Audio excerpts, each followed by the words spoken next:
Nababahala ang isang ekonomista sa posibleng i-boycott ng world leaders ang ASEAN Summit and other related meetings na gaganapin sa Pilipinas ngayong taon. Alamin ang dahilan sa report ni MJ Mondihar.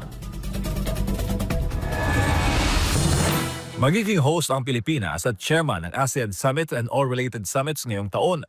Dahil dyan, inaasahan ang pagpunta sa Pilipinas ng heads of state ng 11 ASEAN member countries. Inaasahan din ang pagdalo ng world superpowers sa hindi miyembro ng ASEAN, gaya ng United States, China, Russia at iba pang bansa.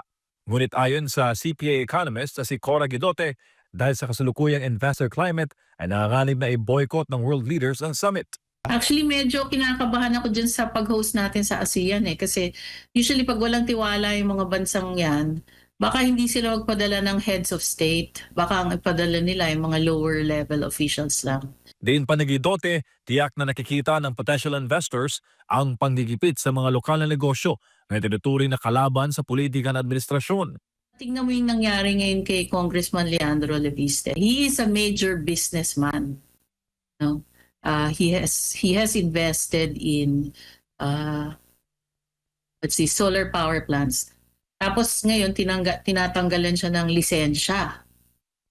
Just because may mga binunyag siya na katotohanan tungkol doon sa DPWH. Pinagbubulta ngayon ng Department of Energy ng 24 billion pesos ang Solar Philippines Power Project Holdings Incorporated, ang renewable energy firm na itinatag ni Batangas 1st District Representative Leandro Leviste.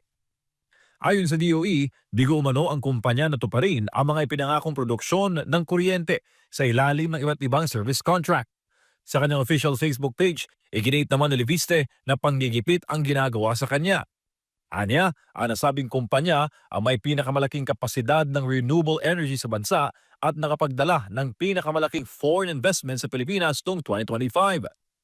Hawak ni Leviste ang tinaguriang Cabral Files ng yumaong dating Public Works USEC na si Maria Catalina Cabral na naglalaman ng listahan ng mga politiko at opisyal na sangkot sa anomalya sa flood control. So, kung ganun ang gagawin ng gobyerno, imbis na ayusin yung problema dun sa corruption, yung nagbubunyag pa ng katotohanan, yun yung i-oppress nila, di ba? Businessman yun eh. Inaasahang makakalikha ng maraming trabaho ang hosting ng Pilipinas sa ASEAN Summit, lalo na sa sektor ng turismo, hotel and restaurant at transportasyon. So isipin ng ibang businessmen, naku, pag kinontra mo pala yung gobyerno, matatanggalan ka ng business. Ganon. So it's very arbitrary. Kumbaga parang, pag naisipan namin tanggalin yan, tatanggalin namin. Maski walang katuturan. So yun ang nakakaapekto ng confidence ng mga investors. Para sa Diyos sa Pilipinas kung mahal, MJ Mondihar, SMNI News.